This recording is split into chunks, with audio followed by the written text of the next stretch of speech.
So we got like a good solid, I don't know, 2 minutes of video of me sitting in the car silently, staring around.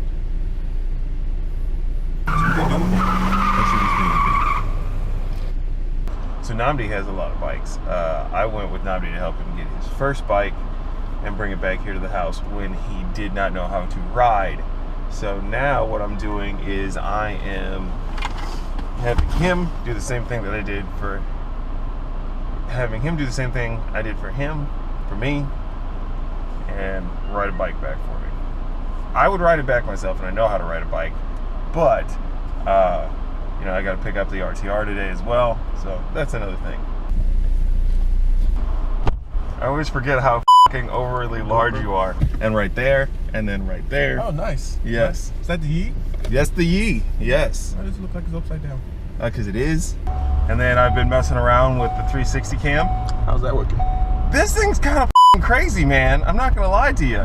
You can take pictures with it. I accidentally took a picture, didn't even know I was taking a picture. Good job. And those awkward pictures where you look like, yeah, because I was looking at it and I hit the button and then it took a picture.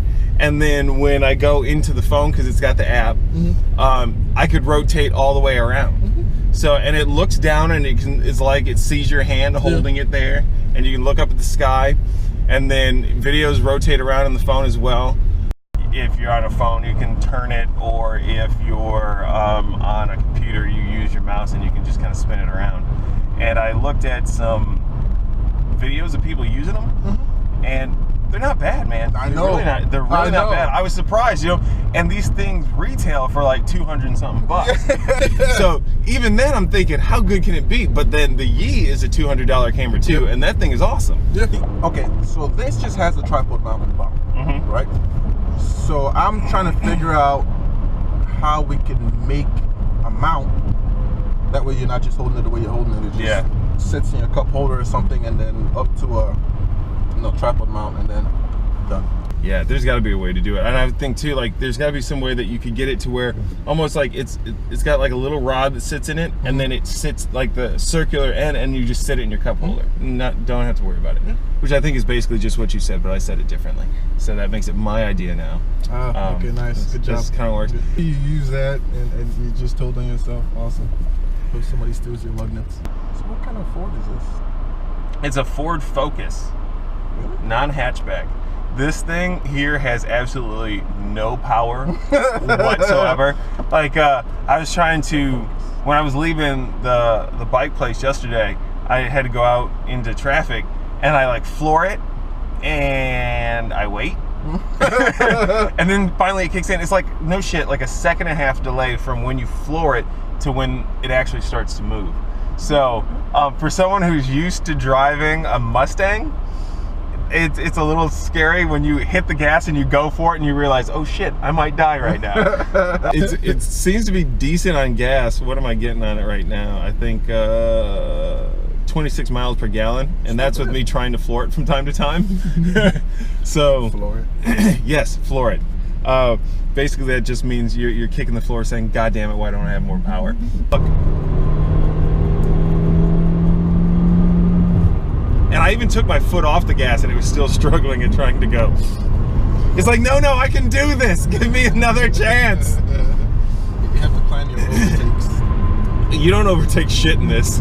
Down 1960, I had a paper bag pass me. So I don't think I'm going to be passing anybody anytime soon. This is going to sound horrible probably, but I don't see how normal people do this. Like a car that's just good on gas. There's nothing fancy about it. Gets you from point A to point B. You don't realize how slow your car is until you've driven something faster. Yeah. So, like, when I got rid of my truck, it was awesome. I could just floor it. And I didn't realize how much power that truck had till I broke it. And then I was like, oh, let me just drive the CRV that's been sitting at home this whole time. And I remember trying to overtake someone back in West Texas, and it occurred to me that I might not make it.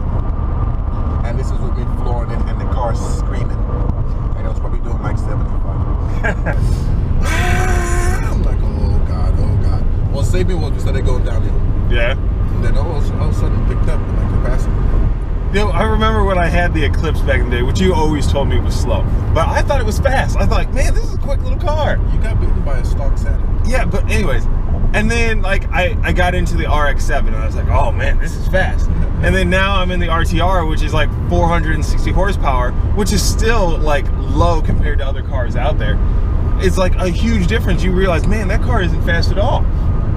Max, when he comes to visit, like he drives his Honda Civic. When he's here, I say, here, take the keys to the Mustang.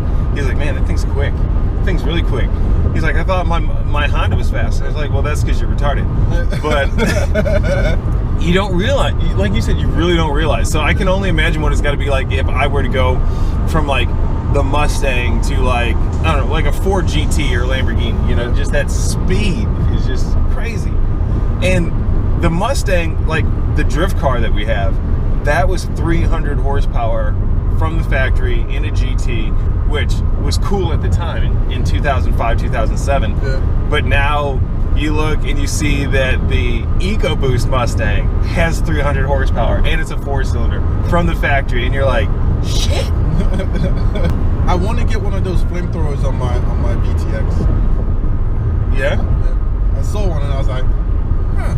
And I was like, chances I'm going to install this wrong here. Light yourself on fire. Yeah. So, did I ever tell you about the time Drew and I tried to put one on his Ford Ranger?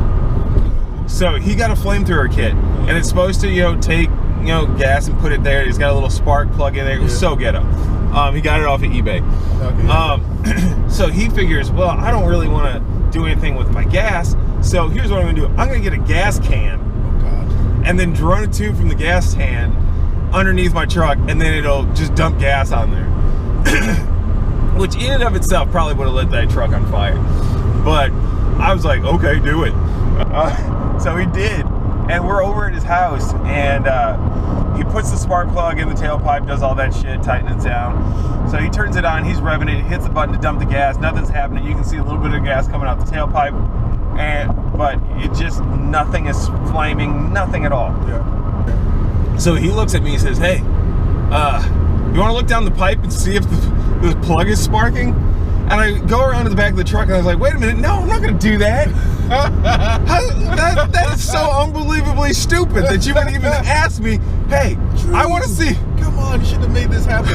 I want to see if this is sparking so it'll shoot a flame out. Just put your face right next to the tailpipe and let's see what the happens. God damn. It never worked. It never worked. You see those videos of the Lamborghini catching on fire? Oh, yeah. Oh, yeah. It's like revving his car. It's like, dude, stop. Oh, and he's revving it like he's trying to break it. And then like people are like, whoa. And he's like, oh, yeah, go. Like, I'll keep doing it. I'll light this whole bitch to the ground. I know, like on the Porsche 918s, those they got their exhaust mounted towards the top, so it shoots like a cool looking blue flame, almost like out of a butane torch, and that looks pretty sticky and sweet. You know, this is cruising down the street, marshmallow. Oh, no, I'm not hungry anymore. Those of you who don't live in Houston, it is Houston traffic. We're doing 80 miles an hour forever, and then we hit a dead stop. And it's probably just because some little old lady has her blinker on. Your message says, hey, it's Houston traffic. We're doing 80 miles an hour forever, and then we had a dead stop, but it's probably just because some little lady has... Ready to send it? No. Yes. Okay, I won't send it just yet. Let me know when you're ready to continue. Continue. Okay, you can send it. Send it, send. Did you send it? Yeah. Good old Houston traffic. It sucks too, because like I never know, because like if we're driving and we get up there and we say, hey, there's an accident here, a car stalled, that's one thing. But I know we're gonna fucking get up there and it's gonna be nothing. Or you'll sit here for like 30 minutes, you'll go like 100 feet, and then everything's opened up and everybody's going 100 miles an hour again.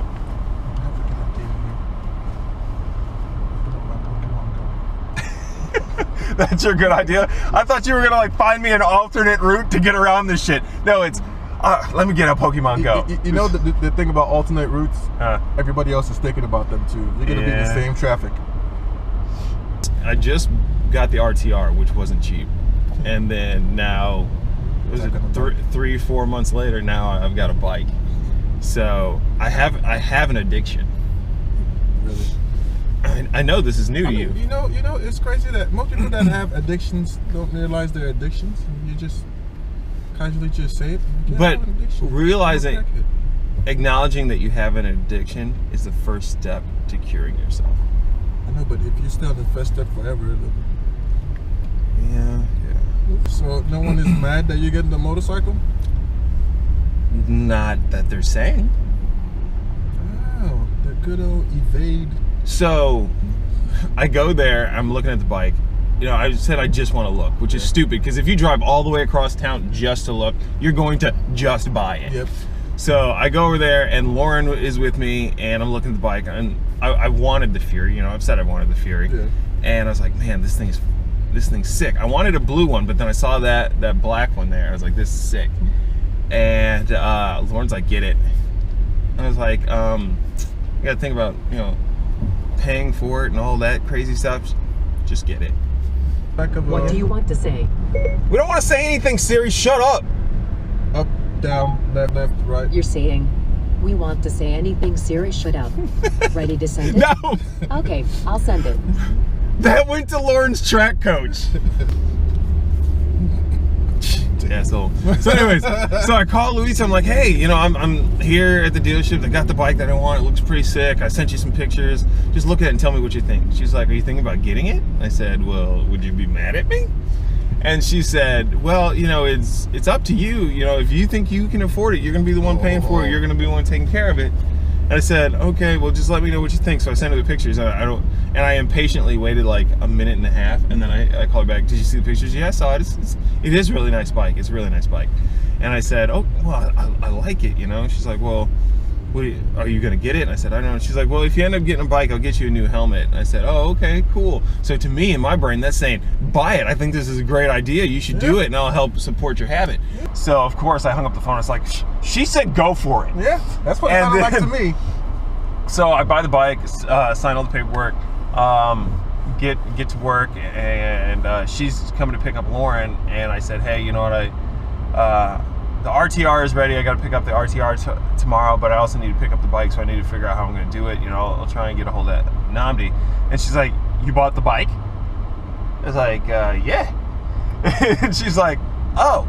I was like, I thought you were cool with it because you said if I could afford it, it's up to me. She's like, no, yeah. I just didn't know that you had bought it. Oh, okay, well, now you do. I mean, that's entrapment, but you gotta stick to your guns and don't let her watch this video, because then she's gonna be mad at me too and then come to kill me. So you moved here at the beginning of the year, and I came like 3-4 months later. Yep. You just needed that push. Yep. To get That's out. all I needed. I mean, the car was fun. It's just, It was okay.